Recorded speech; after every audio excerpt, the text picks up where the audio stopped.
Desilting ಮಾಡಿದಾಗ ಹೂಳ್ ತೆಗಿಯೋಕ್ಕೆ ಅದು ನೀವು ಇದು ಮಾಡ್ಬೋದು, ಎಕ್ಸೆಂಪ್ಷನ್ ಇದೆ ರಾಯಲ್ಟಿ. ಆದರೆ ನಾವು ನಮ್ಮ ಇಲಾಖೆಯಿಂದ ಅನುಮತಿ ಕೊಡ್ತೀವಿ.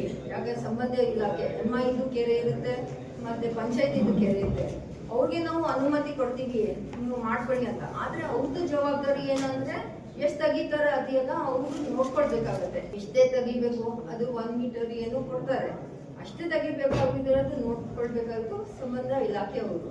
ನಾವು ಪರ್ಮಿಷನ್ ಕೊಡ್ತೀವಿ ಹೌದು ಅಂತ. ನಾಳೆ ದಿವಸ ಏನಾದರೂ ಕಂಪ್ಲೇಂಟ್ ಬಂದಾಗ ಹೌದು ನಾವು ಕೊಟ್ಟಿದ್ದೀವಿ ಅಲ್ಲಿ ಮಾಹಿತಿ ತಗೊಳ್ಳಿ ಅಂತ ಅಂದರೆ ತಾಲೂಕು ಲೆವೆಲ್ನಲ್ಲಿನೇ ನಿಮಗೆ ಗೊತ್ತಾಗ್ಬಿಡುತ್ತೆ ಈ ಮಾಹಿತಿ. ಆದ್ದರಿಂದ ಅದು ಹೂಳ್ ತೆಗಿಯೋಕ್ಕೆ ರಾಯಲ್ಟಿ ಎಕ್ಸೆಂಪ್ಷನ್ ಇದೆ. ಆದರೆ ಅದು ನೀವು ಮನೆಗೆ ಅಲ್ಲಿಂದ ಸಾಗಾಣಿಕೆ ಮಾಡ್ತೀವಿ ಅಂದರೆ, ಮಣ್ಣು ಸಾಗಾಣಿಕೆ ಮಾಡ್ತೀವಿ ಕೆರೆಯಿಂದ ಅಂದರೆ ರಾಯಲ್ಟಿ ಅಟ್ರಾಕ್ಟ್ ಆಗೇ ಆಗುತ್ತೆ. ಅದು ಕಟ್ಸೋದು ಜವಾಬ್ದಾರಿ ಕನ್ಸರ್ನ್ಡ್ MI ಮತ್ತು ಅವರು. ನಿಮ್ಮ ಜಾಗ ಏನು ಲೆವೆಲ್ ಮಾಡ್ತೀವಿ, ಮಠ ಮಾಡ್ತೀವಿ, ತುಂಬ ಜನ ಹೇಳ್ತಾರೆ ನಾವು ಮಠ ಮಾಡೋಕ್ಕೆ ಇಲ್ಲಿಂದ ಮಣ್ಣು ತಗೊಂಡು ಹಾಕಿದ್ದೀವಿ ಅಂತ. ಅದೇ ನಿಮ್ಮ ಜಾಗನಲ್ಲಿ ನೀವು ಲೆವೆಲ್ ಮಾಡ್ಕೊಳ್ಳೋಕ್ಕೆ ರಾಯಲ್ಟಿ ಅಟ್ರಾಕ್ಟ್ ಆಗಲ್ಲ. ಅದೇ ಜಮೀನು ನಿಮ್ಮದೇ ಜಮೀನಲ್ಲಿ ನೀವು ಡೆವಲಪ್ಮೆಂಟ್ ಮಾಡೋಕ್ಕೆ ಮಣ್ಣು ಯೂಸ್ ಮಾಡ್ತಾ ಇದ್ದೀರ ಅಂದರೆ ಅಲ್ಲಿ ರಾಯಲ್ಟಿ ಅಟ್ರಾಕ್ಟ್ ಆಗಲ್ಲ. ಆದರೆ ಅಲ್ಲಿಂದ ನಿಮ್ಮ ಜಮೀನಿಂದ ಬೇರೆ ಜಮೀನಿಗೆ ಆಗ್ತಾ ಇದ್ರು ರಾಯಲ್ಟಿ ಅಟ್ರಾಕ್ಟ್ ಆಗೇ ಆಗುತ್ತೆ. ಯಾಕಂದ್ರೆ ಸಾಗಾಣಿಕೆ ಆಗುತ್ತೆ.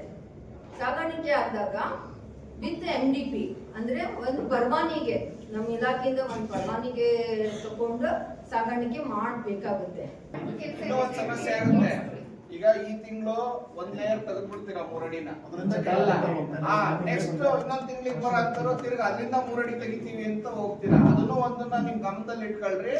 ಫಸ್ಟ್ ಲೇಯರ್ ಇಂದ ಏನ್ ಕೆರೆದು ಲೇಯರ್ ಇರುತ್ತೆ ಅದ್ರ ಫಸ್ಟ್ ಲೇಯರ್ ಇಂದ 3 ಅಡಿ ಮಾತ್ರ ಕೆಳಗೆ ಹೋಗ್ಬೇಕು. ಮತ್ತೆ ಅದನ್ನ ಡಿಗ್ ಮಾಡ್ಕೊಂಡಿದ್ದೀವಿ. 1 ತಿಂಗಳು 2 ತಿಂಗಳು ಬಿಟ್ರೆ ಅದೇ ಫಸ್ಟ್ ಲೇಯರ್ ಆಗುತ್ತೆ. ಈಗ ನೀವು ತೆಗೆದಿರೋದೇ ಫಸ್ಟ್ ಲೇಯರ್ ಆಗುತ್ತೆ. ಅದು 1 ಸೆಕೆಂಡ್ ತಿರ್ಗಾ ಹೋದ್ರೆ 3 ಅಡಿ ಹಿಡಿಯುತ್ತೆ. ಎಲ್ಲಾರು ಒಂದ್ ಕಡೆ ತಂದೆ ಇರ್ಬೇಕಲ್ವಾ, ಅದೆಲ್ಲೋ ಏನು ಸ್ಟಾರ್ಟ್ ಮಾಡಿಲ್ಲ. ಮರಳನ್ನ ತೆಗೆದಿದ್ದಾರೆ. ಎಲ್ಲಿಗೆ ಹಾಕಿದ್ದಾರೆ ಅಂದ್ರೆ ಮನೆಗಳದ್ದು ಬೇಡ, M-Sand ಅಂತಾನೆ ಯೂಸ್ ಮಾಡೋಣ. ಆಟದ ಮೈದಾನಗಳಿಗೆ ಎಲ್ಲೂ M-Sand ಯೂಸ್ ಮಾಡಿಲ್ಲ, ಮರಳೆ ಯೂಸ್ ಮಾಡಿದ್ದಾರೆ. ಈ ಪಂಚಾಯತ್ ಇಲಾಖೆ, ತಾಲೂಕ್ ಪಂಚಾಯತಿ, ಜಿಲ್ಲಾ ಪಂಚಾಯತಿ, ಗ್ರಾಮ ಪಂಚಾಯತಿ 3ರಲ್ಲೂ ಆಟದ ಮೈದಾನಗಳು ಮಾಡಿದ್ದಾರೆ. ಸುಮಾರು 2.5 ಲಕ್ಷ ರೂಪಾಯಿ ಮರಳಿಗೆ ಅಂತ ಬಿಲ್ ಮಾಡಿದ್ದಾರೆ. ಅದರಲ್ಲೇ ಮರಳು ತೆಗೆದಿದ್ದಾರೆ. ಅದಕ್ಕಿಂತ ಡಾಕ್ಯುಮೆಂಟ್ ಏನ್ ಬೇಡ. ನಮ್ಮ ಇವರ ಮ್ಯಾನೇಜರ್ ಅವರು ಕೇಳಿದ್ರೆ ಅವ್ರು ಹೇಳ್ತಾರೆ ಎಲ್ಲೆಲ್ಲಿ ಮರಳು ತೆಗೆದಿದ್ದಾರೆ. ಸರ್, ಈಗ ತುಮಕೂರು ಜಿಲ್ಲೆಯಲ್ಲಿ ಎಲ್ಲೂ ಕೂಡ ನಾವು ಮರಳಿಗೆ ಅನುಮತಿ ಕೊಡಲ್ಲ ಸರ್, ಕೊಡೋದು ಇಲ್ಲ.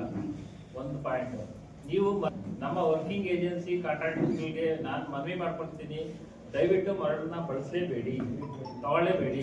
ಮೊನ್ನೆ ಸಾಹೇಬರು ಕೂಡ ಚರ್ಚೆ ಮಾಡಿದ್ದಾರೆ, ಅವ್ರಿಗೆ ಇನ್ಸ್ಟ್ರಕ್ಷನ್ಸ್ ಕೊಡಿದೆ. ವಿತೌಟ್ ಯಾವುದೇ ಅನುಮತಿ ಇಲ್ಲದೆ MDP ಮರಳನ್ನ ತಗೊಂಡ್ರೆ ಆಯಾ ಕಾಂಟ್ರಾಕ್ಟರ್ಸ್ ಮತ್ತೆ ಆಯಾ ಏಜೆನ್ಸಿ, ವರ್ಕಿಂಗ್ ಏಜೆನ್ಸಿಯಲ್ಲಿ ಜವಾಬ್ದಾರಿ ಆಗ್ತೀರಾ ಅಂತ ಒಂದು ನಾನು ತಮ್ಮೊಂದು ಹೇಳ್ತಾ ಇದ್ದೀನಿ ಅಂಶನ.